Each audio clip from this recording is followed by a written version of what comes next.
In this video, I'm going to take you through two different methods of doing foundation crochet. So foundation crochet replaces the chain row and the first row of single crochet in any project that you do, and it's a much easier method in my opinion. So the first one I'm going to teach you, it starts exactly the same as your chain. So you're going to want to create a slip knot. And I like to move that slip knot so it's about the size of a stitch that I'm going to make. Pop your hook in. Now we're going to chain 2 and we're going to insert our hook in the first chain we made, and we're going to bring up a loop, yarn over, pull through 1 loop, yarn over, pull through 2, and then we're going to go back to the first loop we pulled through, and we're going to go yarn over, pull through 1 loop, yarn over, pull through 1 loop, pull through 2.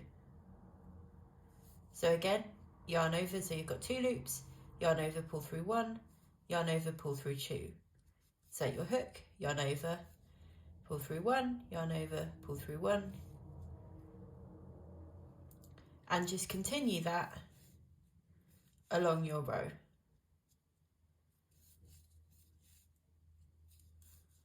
So that's the first method of foundation crochet. And you can see it forms this chain of stitching which replaces the need for a chain and then the first single crochet, which can be quite difficult to do into the chain.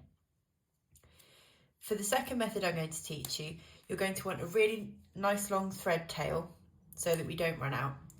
And then you're going to tie your slip knot again after your thread tail. So you can see that my thread tail is really quite long here. And once again, I like to make my slip knot the right size for my stitch. Now, you're going to want to hold your working thread in your hand like normal, and the thread tail, which for me is this one, you're going to want to also hold that tight.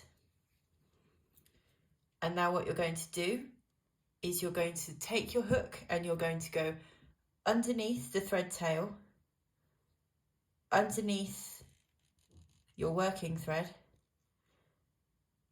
and you're going to pull through both of those.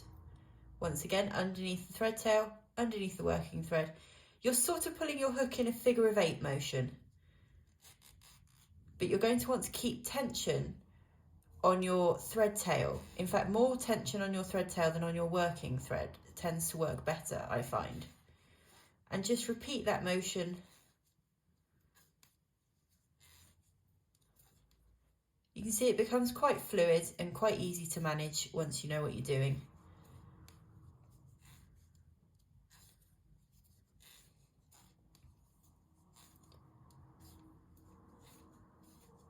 And you simply repeat that across until the end of the row. To do a row of single crochet, you want to turn your work so that your working thread is on the right hand side.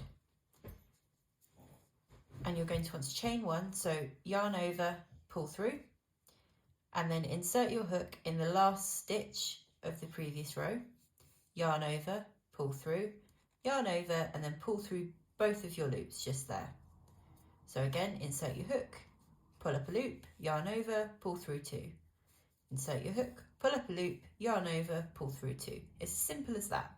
To do half double crochet, you want to turn your work so that you have the working thread on the right hand side. Yarn over, chain 1 and chain 2,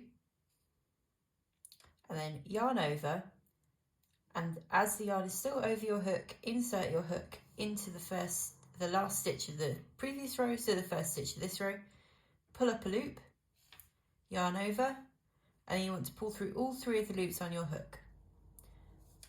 So it's simpler than it sounds. Yarn over, insert your hook, pull up a loop, yarn over, pull through 3.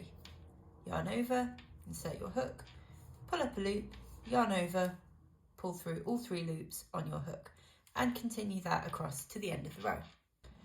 I'm going to show you how to change colour mid-row using a tapestry crochet method. So it's really not as scary as it sounds, I promise. we're going to start our row as normal. In the row that I'm doing, I've got 5 stitches of this colour left to do. So chain 1 and 5 single crochet. 2, 3, 4. Now on the 5th one, I'm going to draw up my loop and then I'm going to stop. And I'm going to place this yarn to the side. That's now my old yarn. And I'm going to pull up my new working yarn. Now with my new working yarn, I'm just going to slide that onto my hook. And that counts as my yarn over for the end of this stitch. So I'm just going to draw it through and just give it a little pull on the old yarn just to tighten that stitch. And now I'm having these green stitches until the end of the row. So I'm just going to find my new working yarn and I'm going to carry on with my single crochets as if nothing had happened all the way until the end of the row. So this is how to change colour when you are looking at the right side of your work. I'm going to show you how to change colour on the wrong side of your work on the next row. So on this new row, I like to just change over the order of my wools. You can't see it, it's slightly off camera, but just so they don't get tangled. So on the wrong side, you can see I've already got 2 trailing threads. So now I'm going to chain 1 and I'm going to do my single crochets across to where I need to change colour.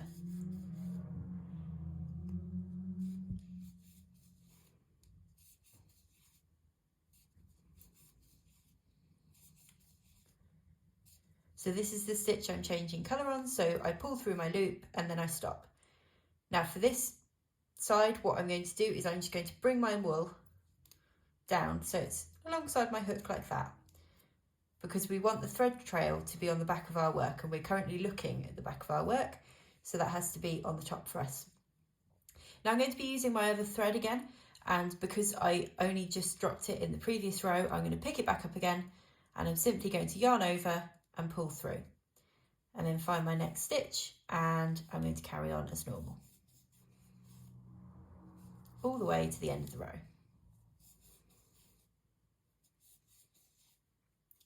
And when I turn my work over to the right side again, you can see that we've got that lovely colour change and you can't see any of the trailing threads from the back of the work at all, and it all looks really nice and neat. When you're changing colour, all you need to do is this really simple method and you'll be absolutely fine. If your threads are trailing any more than they were in my example here, then you might want to tie off that thread and just use new thread.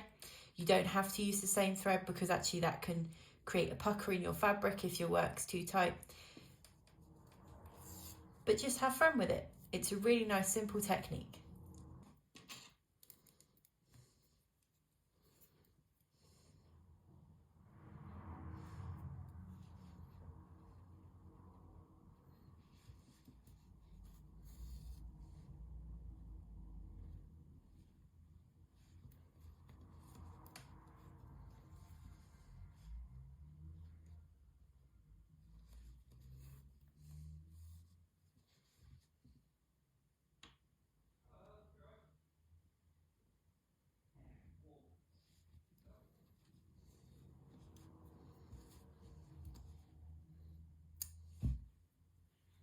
This tutorial is for adding chain stitch to the sky on my summer breeze cushion to form nice streaky clouds and give an impression of wind. This is an optional step, just like the flowers, but I do think it adds something. So what we're going to do is we're just going to find a space near to the crocheted clouds on our piece, and we're just going to attach in our thread. I've already tied a knot, so we're just making sure it doesn't slip through the holes in the crochet as we start off. So that's absolutely fine. And we'll just bring it through to the front there. Now I'm going to be working along these grooves. You can see there's sort of a groove every 2 rows in single crochet. And I'm going to work along those to keep my stitching nice and straight. But you could do swirls if you preferred. So bring your needle up and then back down in the same spot. Hold your loop, and then I'm going to say roughly 2 stitches to the side of that, bring your needle up and catch your loop. So down again, hold your loop, 2 stitches along, needle up through your loop, pull and catch your loop.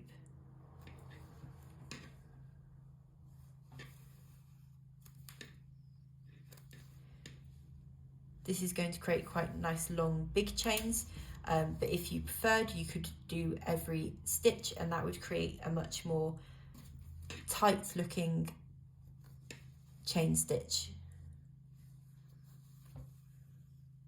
I wouldn't recommend doing a gap of any more than 2 stitches, which is about 1 centimetre, because if this cushion is going to be used for anything practical, then you don't want the stitches to catch on anything and get snagged.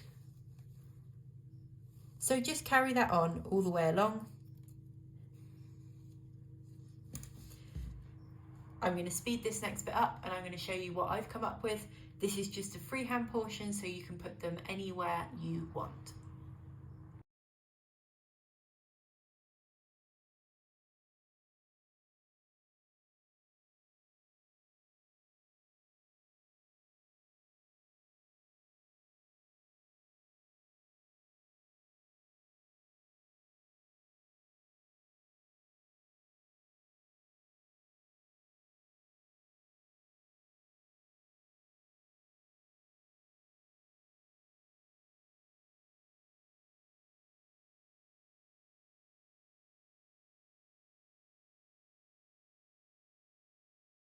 So this is what my finished section of clouds looks like.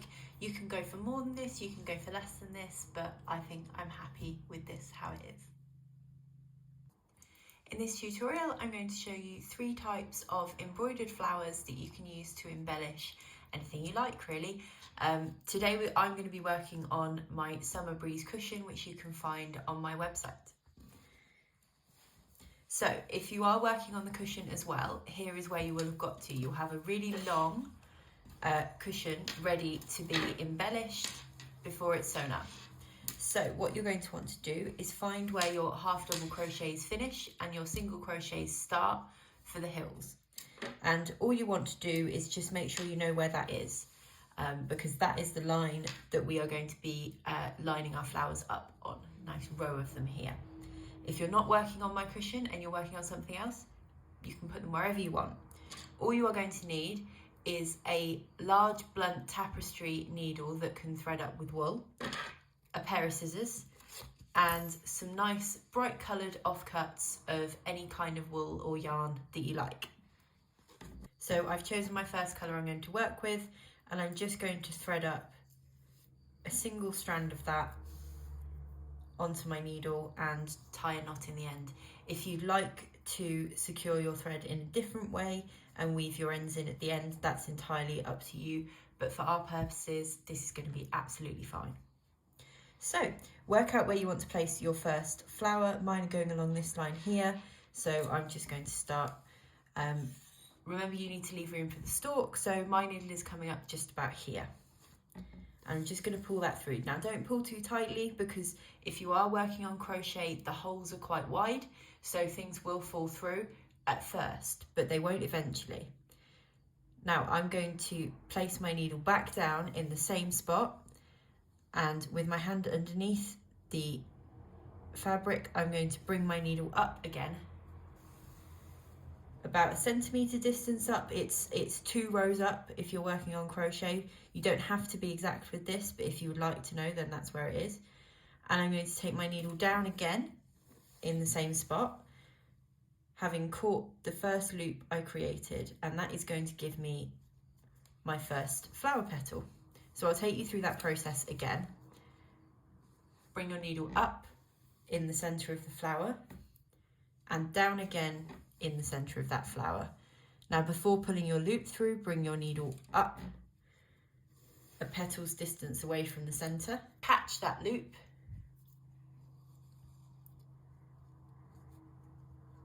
Don't pull too tight and take your needle back down again.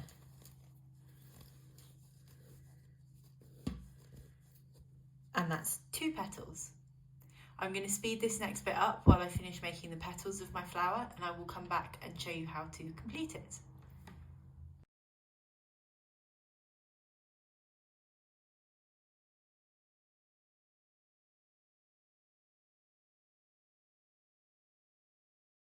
Okay, so here is the finished flower. I've finished my lazy daisy stitches, as they're called.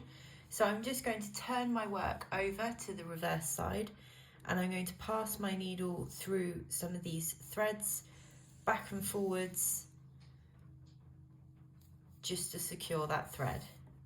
If you're going to be using whatever you are embroidering this flower on in everyday life, especially if you're using it as a cushion, you may want to, once you're finished with all of the stitching on each flower, just dab the ends with a tiny bit of craft glue just to seal them in, but it's entirely up to you and what you know you're going to be using this item for. So now we're going to need to give our flower a nice stalk and leaves. I'm using the middle green that I've used in this cushion already. And again, simply a knot at the end. You'll find that the middle of the flower, where you first started stitching, is quite dense now, so that's a great place to come up to start off the stalk. Now we don't want to make the stalk a long stitch because that's going to pull on things. So the best way to do this, I found, is every couple of rows we do a stitch. So I'm just taking back stitch down this cushion up to where I want my flowers to stop. And that's about 6 rows, it turns out. I didn't plan that, but if you would like all your flowers to be on the same level, then that might be something you want to consider, is starting each flower in the center. Personally, I'm going to stagger mine. So pull that needle through. I'm just going to tilt this to the side so I can get to it a bit easier. So now that we've got our stalk, I'm just actually going to go back over each of those stitches one more time just to thicken them up a little bit.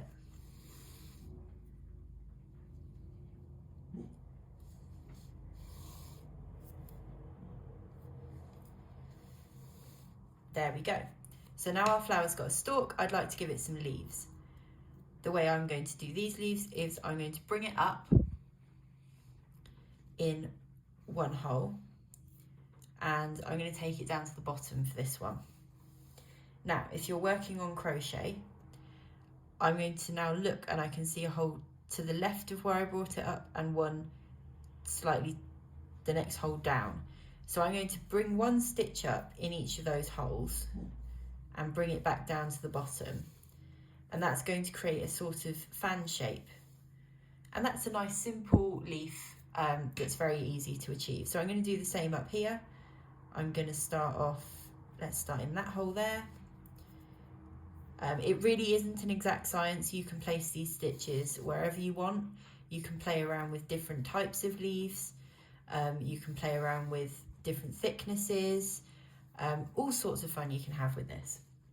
So that's my finished flower. And I'm now going to take my thread back up to where this bundle of petal thread is thickest, and again just secure it off by passing it under those stitches a few times, making sure it doesn't show through to the front. Now keep this piece of green if you've still got a bit, because we are going to come back to this. And similarly, any of these scraps that you cut off when you're working, just keep them by your side for a minute because they're going to be really useful for the centre of the flowers. Now I'm going to pick my colour for the next flower, but I'm actually going to use it first of all for the centre of my first flower, because it saves me from tying on lots of different tiny little scraps for the centres, so it's a really good way to work. So again, just a knot in the end, and we're going to bring up in the centre of the flower, and we're going to hold our thread, and we're going to do a French knot for the centre. So hold your thread in your left hand, or opposite if you're left-handed. I apologise, I only know how to explain this for right-handed people. Hold your thread with your non-dominant hand, wrap your thread around your needle 3 times, go back down in the same hole, keep hold of your thread with your non-dominant hand, and just put a little bit of tension, but not much at all, but just a tiny bit, and then just pull through and you'll create that nice little knot. Be careful not to pull too hard when you finish your knot because it will go through the fabric. You don't want that to happen, so just secure it again with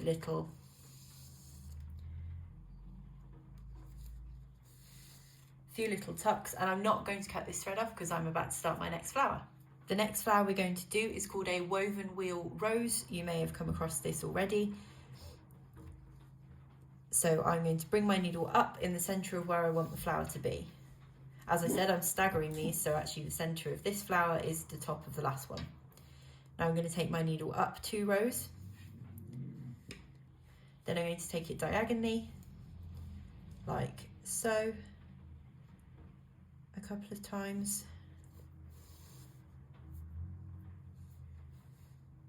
And then again at the bottom, I'm also going to take this diagonally. You want an odd number of prongs for your rose.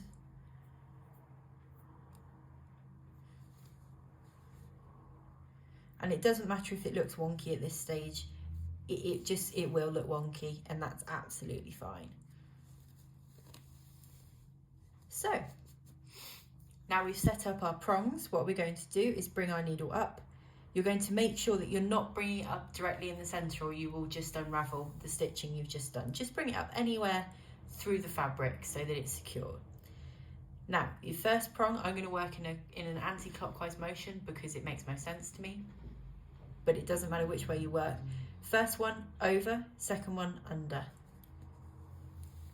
Next one over, and the fourth one is going to be under, over, and then under the first one that we went over originally, and just keep doing that all the way around.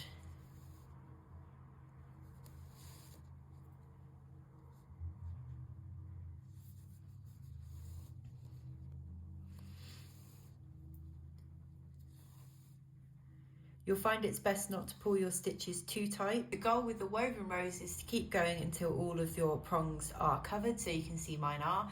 And then I like to go round just with some straight stitches, just to finish off the edge if any of the prongs are slightly showing still. So I'll just come up just where I took the last stitch down and go round a bit. This can help because at the end your stitches can be quite long between the spokes. So this can just help to give a nice look to the edge of your finished rose.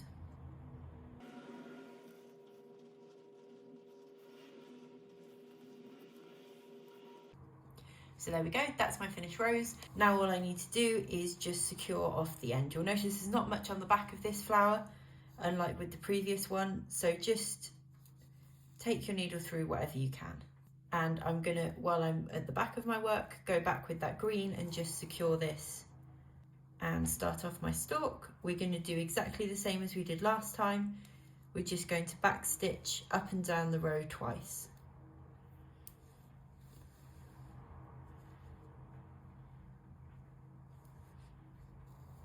And you can see that I've made sure that my row of flowers is all lining up at the base. I'm not going to worry about them being the same height up here, but I would like them all to sit on the same row of stitching down there. So I'm going to do my leaves slightly differently for this flower. It's entirely up to you. I'm going to do the same thing I did before, except that I'm going to angle it more next to the flower rather than along the stalk. I'm planning to put quite a lot of flowers in a very bunched together on this piece, so I don't want to bulk up the stalks area before I finish stitching all the flowers so that they don't look squished. This might be something you want to consider if you are stitching this cushion. You may want to leave stitching any of the leaves until very last so that you know what space you need to fill and you can make them all look very nice and planned together. So that's going to be my last stitch for this flower, and then I'm going to fasten off my green. Again, I've left the center. I'm going to come back to that when I've threaded up for a new flower.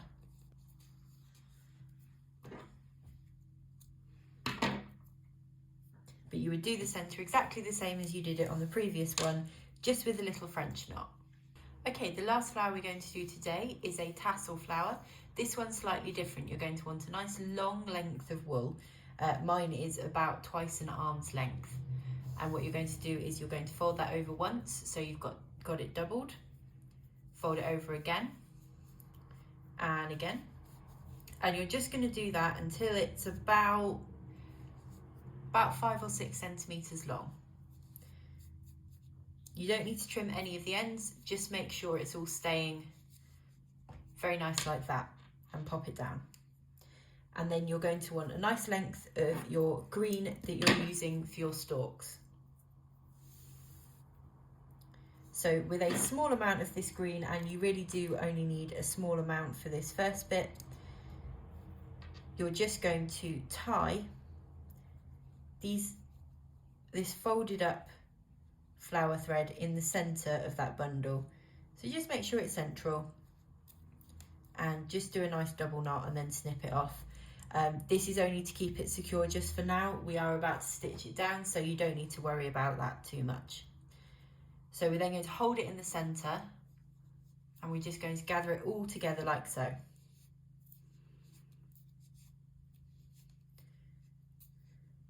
So this centre here is going to be where the bottom of your tassel flower sits. So I'm going to put mine quite low down this time because I would quite like to get that staggering of heights. So I'm going to pop mine here. And once again, thread up with your green thread.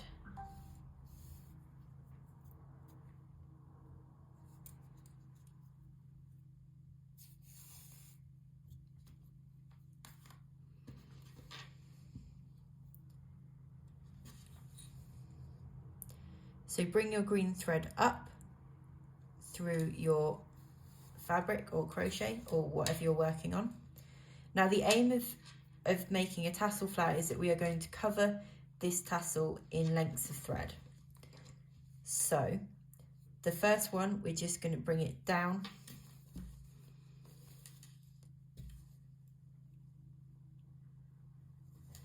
You're going to want to come up roughly where you want the top of this gathering to be, and you're going to want to come down quite close to it. You can see my tassel hasn't been secured by that first stitch. It's quite easy to not secure it, but just as you can see mine splaying out a bit, just pull it together again. Lie it down and hold it with your thumb is a good way to do it, and then gently just pull that first stitch over it. This first stitch is quite fiddly, but I promise it gets easier now. Now that it's secure, we're just going to come up really close to where we came up the previous time and pull that first stitch quite nice and tight. You can see it's secured now. And then we're going to take our needle down really quite close to where we did before. You can even go down in the same hole and just make sure that your next stitch again lies on top. And we're just going to keep doing that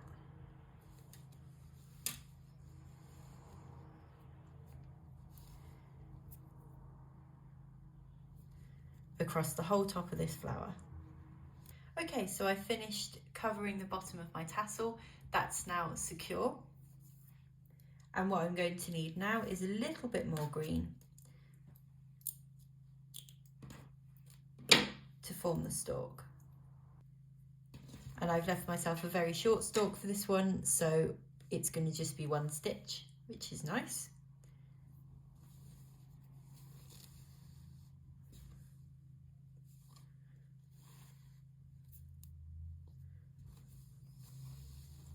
Like so. And the last thing for this flower, and this is an optional step, but I do think it makes it look a little bit nicer, is we're just going to trim all this tassel. So bring it all together, and a big pair of scissors is useful for this, but I'm just using my embroidery snips. And we just snip it all at once. You can leave it a bit longer if you like. I'm going for a slightly shorter look. And these bits are a bit long, and I've got a loop there, so I'm just going to go back and trim that. And there you have it.